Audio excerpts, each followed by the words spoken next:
Arthroplasty section must be covered from Campbell as well as Miller. You can give a single or double read from Campbell and in the end from the Millers. So let's quickly jump to the MCQ test for hip arthroplasty section. Almost 30 plus questions were in this test.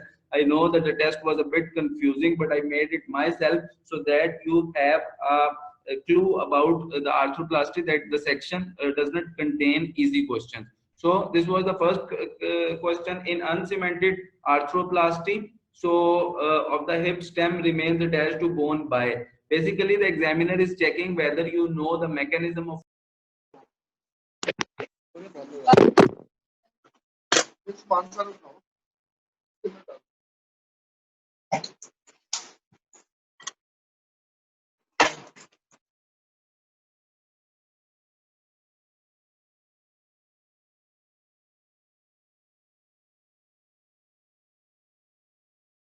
So basically what the examiner is checking in this question, he is checking about your knowledge about whether you know that what kind of fixation is in cemented or uncemented hip arthroplasty. So as you all know that in uncemented hip arthroplasty there is biological fixation. Biological fixation.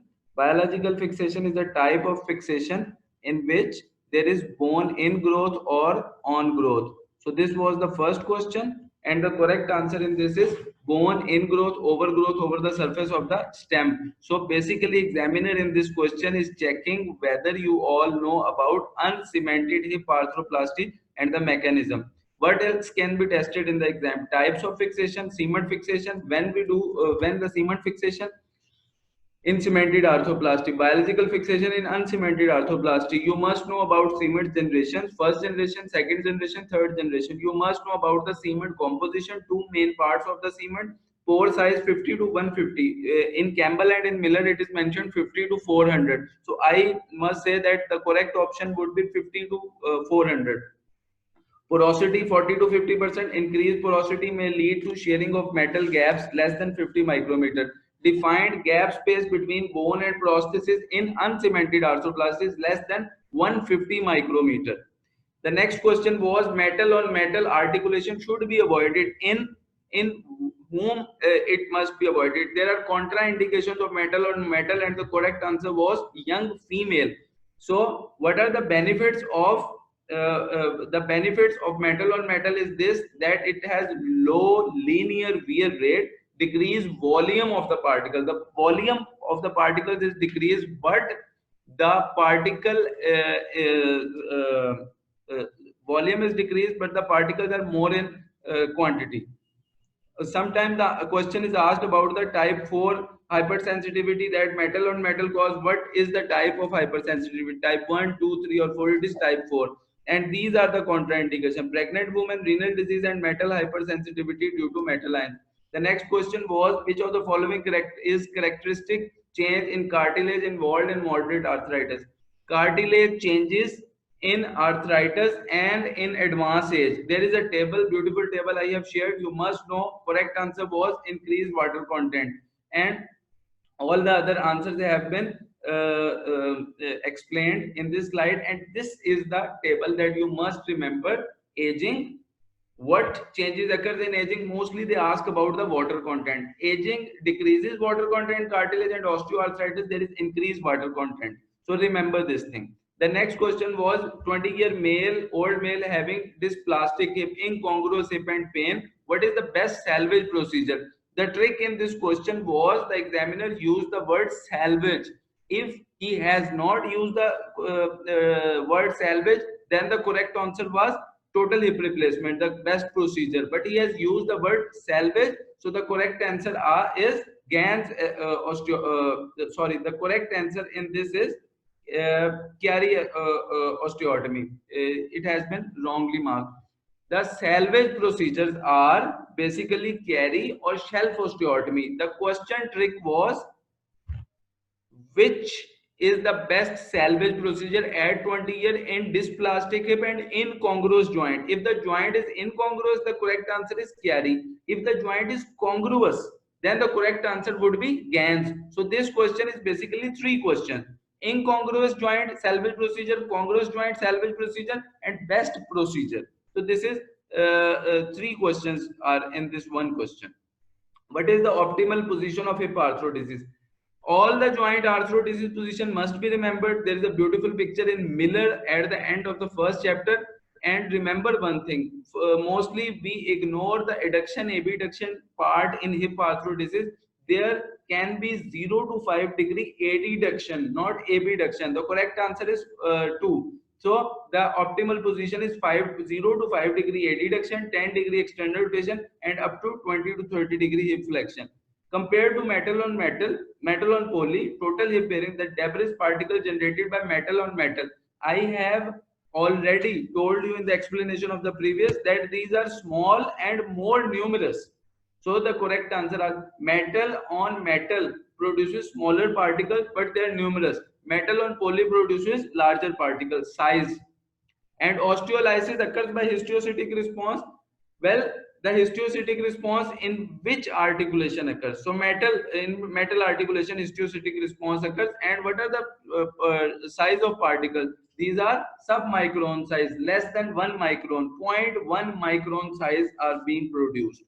So this is the explanation. Weight bearing surface of which one has coefficient of friction. This is very interesting question. When I was preparing, this question confused me a lot, and neither Miller nor Campbell and nor the Orthobullet has the answer of this. I then searched a lot and got the answer from internet, few presentations, and the correct answer, weight bearing surface which has high coefficient of friction. There is a table in Miller which has described something about coefficient of friction, but it is very confusing. So I have given one explanation. Remember this, memorize this. This is the most authentic and correct answer, the metal on metal, high coefficient of friction, and this is the answer. I told you there is a table in Miller, but it is very confusing. So coefficient of friction of normal joint is 0.008 to 0.02, and metal on metal 0.8, and metal on HD polyethylene is 0.02. So the most is metal on metal. This slide is important. This question is important because the answer is not written in most of the books. Then coming on to the next question. In comparison of a 26 mm femoral head, 30 mm femoral head, we will provide which of the following?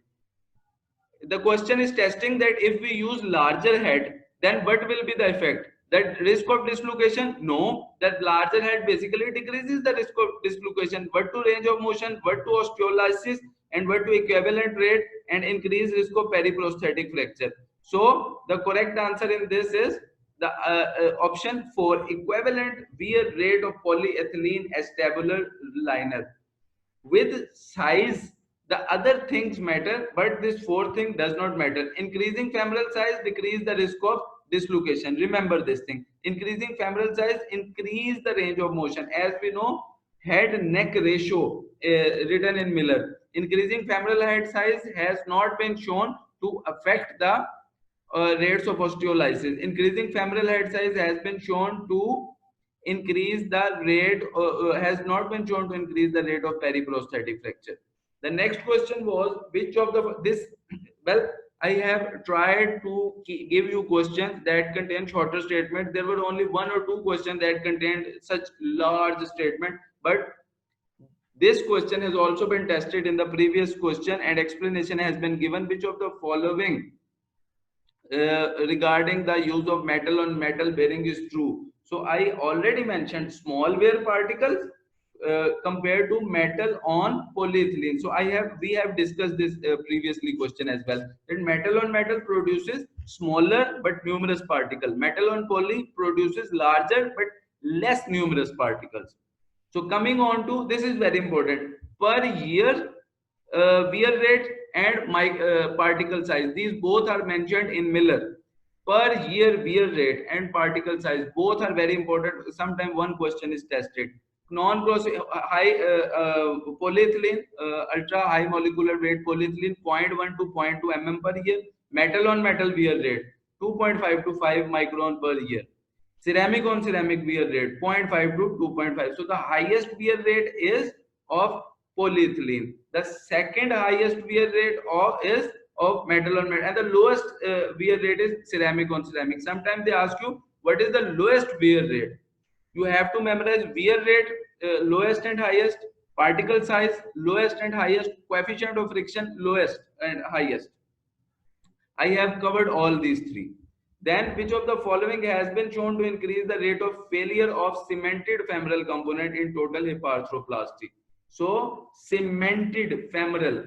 Well, all the options, if you see, although I believe the young modulus and this option is also a new for any resident, but see, PMMA. There we have not used stems that are pre-coated with PM. What is PMMA? PMMA basically is cement. So have you ever used cement-coated stems? No. So the correct answer was 1, that these increase the rate of failure. So this is the explanation. All the answers are given. Ideal pore size. So what is the ideal pore size? The correct answer is 50 to 400 microns. The answer is wrongly here. The correct answer is option 3, 50 to 400. It is mentioned in the reference is Miller and the reference is Campbell. Bullets say 50 to 150, but I would say go for 50 to 400 as per Miller and Campbell. In total hip arthroplasty, which of the following technique will lead to improved stability, increasing the abductor tension? Now you have to see hip joint, abductors are attached at the greater trog, and which of the following increases the stability? Anything that increase tension of the abductor, will increase the abductor stability. So using a high offset femoral component, I will show you the picture. This is the picture. You can see these are the abductors attached. If I use femoral high offset, it will shift it to here and the tension will increase. So the correct answer of this question is use of a high femoral offset component. When placing a stabler, this is a very easy question and you all remember. Damage the external vasculature is anterior superior zone. This is a beautiful picture in Miller Orthopedics, and I would say you all must look at these picture twice, thrice, because see, he has mentioned which vessel here. Sometimes they do not ask the anterosuperior, they ask about the posterior. What is the rest? Sciatic nerve, superior gluteal vessel. Okay, they can ask about the anterior inferior. What is the risk? The risk is obturator nerve, artery and vein are at risk. Then coming on to aseptic loosening. This was the question last year in exam. Aseptic loosening in total hip can be confirmed by, so the correct answer is any of the above. So either the lucency more than 2 mm or component motion with stress views. I mean you are giving a stress and then you view it. Then this is also a well-known question. Mostly it is tested and asked by examiners. A cane held in the contralateral hand reduces JRF, joint action forces, through the affected hip approximately 50% by which of the mechanism? So you have to tell the mechanism. The picture I showed about the femoral offset and abductor tension is also applicable here. The correct answer, it reduces the hip abductor muscle pull. And here you can see I have given you a beautiful picture. The cane is on the other hand, and what it is doing, decreases the joint action forces by reducing the hip abductor muscle pull. So you can read this explanation as well. Then coming on this is very interesting question. This is very interesting question. See, what is constrained acetabular liner? Constrained acetabular liner, it is also mentioned in Campbell. Constrained acetabular liner is used. There are few indications. Well, many of you will go for the option 4, but the option 4 is not correct, because option 4 is telling that acetabular component is already malpositioned.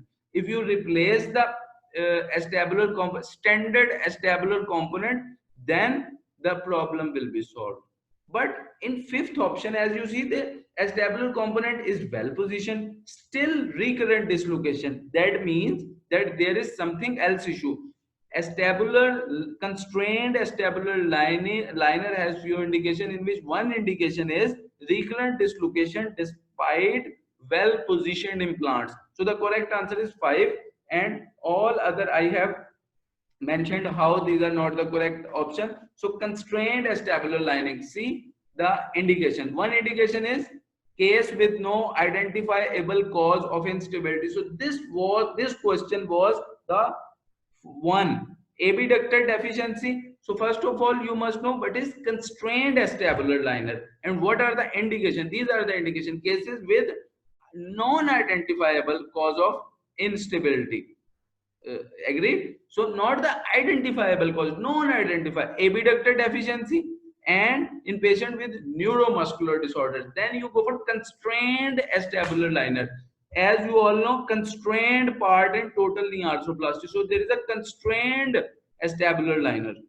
Then comes the next question. 62-year-old recurrent follow-up after undergoing cementless total hip arthroplasty 2 years ago. Limited range of motion. Now there is Brooks grading of heterotopic ossification. You must know about the Brooks grading. Sometimes they ask in Viva, what is the ideal treatment? Some people will go for surgical excision. No, in grade 3 and 4, you will go for both surgical excision and post-operative irradiation as well. 3 and 4 needs these two things. 1 and 2 only needs excision. All of the following intra-operative techniques may result in lengthening of the operative leg during total hip replacement, except. Now this is also question of biomechanics. If you increase the femoral neck offset, what is it doing? It is increasing the tension of abductors but not increasing the length. So the correct answer is this. If you increase the femoral neck, yes, it will increase. Incomplete insertion of cemented femoral stem, it is protruding, it will increase the leg length, making a high femoral neck cut. If you make a high cut, then again it will increase, and bone graft superior to acetabular to seed the cup, it also increases. So this was the explanation. You can later on read it. Now all of the following are associated with a post-operative nerve palsy, except. This is also a very interesting question. AVN is not directly linked. Yes, DDH is mostly linked because there is shortening and we have to lengthen it. DDH is most notorious for post-operative nerve palsy. DDH is most notorious for post-operative nerve palsy. The correct answer was 4. With regard to femur, specifically, what is the Vancouver classification? The purpose of this question is you must know what is Vancouver classification, what is the treatment of each Vancouver type. I have given one table, I will show. You can see this is Vancouver B3. The bone stock is insufficient and it is Vancouver B3 revision to proximal femur replacement. And all the explanation of the other options are given. Vancouver C fractures are distal to the tip. Vancouver B1, they are around the stem, but they remain well fixed. In B2, bone stock is well, but they are not well fixed. This is the table. You can give multiple looks to this table. What is the treatment of each type? B1, B2, B3. As we are discussing B3, fracture around the stem, just below it, with proximal bone that is poor quality, severely comminuted. In B2, loose stem, but the proximal bone stock is good. In B3, no good bone stock and it is not well fixed. In ankylosing spondylitis with internal rotation of the leg, so there are few. This is also a previous CPSP question and it is easy question. The correct answer is total hip. I have mentioned something about the ankylosing spondylitis as well. This is also a question from the upcoming book. And which artery supplies blood to the femoral head via the ligamentum teres? Femoral head blood supply repeatedly tested. Humeral head blood supply repeatedly tested. But this question is a bit different. Just to give you a distractor. The correct answer was obturator artery. And I'm going to share one thing with you later. There is a slide that will show you with age up to 4 years, 4 years to 12 years, and 12 adult type. What are the different blood supplies? And this question is basically checking groin zone. In femur, on femoral side there is groin zone, on acetabular side there is Chandler zone. There are only 3 Chandler zone on the acetabular side. On femur side there are different zones. The correct answer is 4, and remember these groin zones, there are 7 zones. At the tip there is 4th zone. So which of the following is the center edge angle of Weiberg used to assess? As we all know, it is used in dysplasia mostly. So the correct answer is central edge angle of Weiberg. So sometimes they ask in DDH, what is the central edge angle, normal value, and किससे ज़्यादा हो, किससे कम हो, तो क्या करना है? Which of the following conditions associated with pincer type deformity? So this is also an interesting question, distractor. There is only one a condition in all the options where is pincer type. In other all there is possibility of cam type impingement. What is cam type impingement? In which on the femoral side there is impingement involvement, and what is pincer type? There is involvement on the acetabular side. The correct answer is retroversion. Only in retroversion there is pincer type femoroacetabular impingement. In all other there is cam type impingement. This was a very interesting question, and yes, a difficult question. Those who have attempted well, they deserve they really deserve that they have prepared well. Then this is the slide I was talking about regarding the blood supply, and see this adult medial femoral circumflex artery. This is often tested in exam, which is the blood supply of the femoral head, and sometimes they are asked medial femoral circumflex, lateral epiphyseal, medial femoral circumflex, medial epiphyseal, which is correct. So lateral epiphyseal is correct. Not stick to only one thing. Sometimes they ask medial femoral circumflex की आगे कौन सी है. After chronic infection, this question has been tested in exam repeatedly, and the correct answer is 3 months. The reference is Campbell. It is written in Campbell. After chronic infection of total hip replacement, stage reconstruction plan, what is the optimal if ESR and CRP have improved? But the condition has also been mentioned. But if the question comes that CRP and ESR are not improving, then first we improve it. Once improved, then 3 months is the optimal time. So reference is Campbell to page 266. You can check on it, and 14th edition. These are the lines from the Campbell. 60-year-old female undergoing total hip. After 10 days, she had chest pain and died without emergency treatment. Most likely cause. Okay. So remember, pulmonary embolism, DVT, their incidences, they are important, and they are well written in Campbell. And must remember, the answer is pulmonary embolism. I have written the page number as well. Campbell, page number 446 of 14th edition, and these are the lines from the Campbell. You can check the Campbell page 446 14th edition. Thromboembolism, DVT prophylaxis, and the incidence of nerve palsy was tested in last year exam. As you all know, common peroneal nerve 3% incidence. The incidence of pulmonary embolism and DVT is also important. It is also important pulmonary embolism का incidence total hip में ज्यादा है कि total knee में, DVT का incidence total knee में ज्यादा है कि टोटल हिप में, and you also must give a read to prophylaxis of DVT and pulmonary embolism. So the next question, 70-year male, known case of CRF, presented with this type of question, often tested in CPSP. What they ask, they give you a male around 70-80 years, they give multiple problems and tell you that he is anesthesia point of view, he is not a good patient, not fit. What will you do? And people go for conservative, or they go for screw fixation, but the correct answer is hemi. And sometimes they can ask cemented or cementless. People go for cementless, that the patient is unfit, we will go for cementless, but there is no role of cementless in 70 years. The correct answer is still hemi arthroplasty cemented. This is very important question, and it is often tested in CPSP, and people have marked it wrong number of times.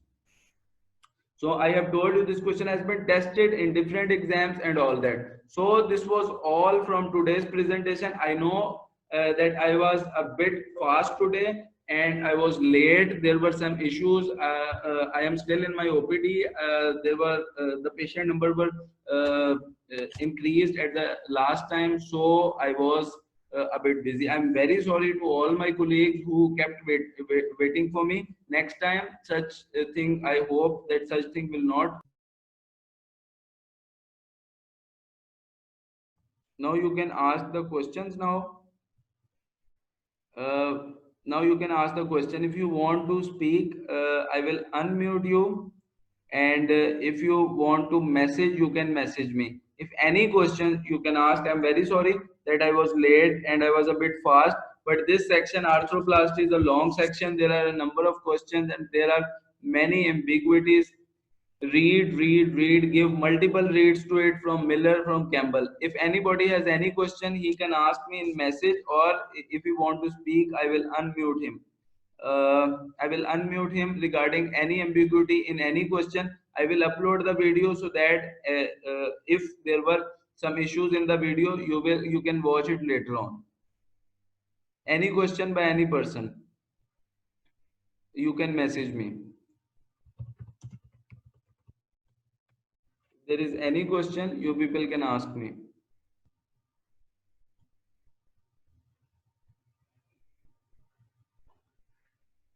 So if there are no questions, we will end the discussion and I will upload the video inshallah ta'ala in few minutes and you people can watch it.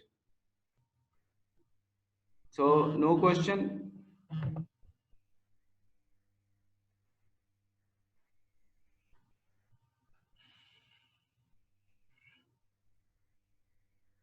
So let's end then today's meeting and we can then move on. Thank you so much for all and I am thankful that for your patience. Miller and Campbell. First of all, give a read to Campbell. You may not understand many things once you have. Okay, Campbell read. If you are going for this attempt, then you do not have time. And if you are going for the next attempt, then give 1 to 2 reads to Campbell and then go for Miller. Okay, thank you so much. So I am ending today's session. I will upload the video for all.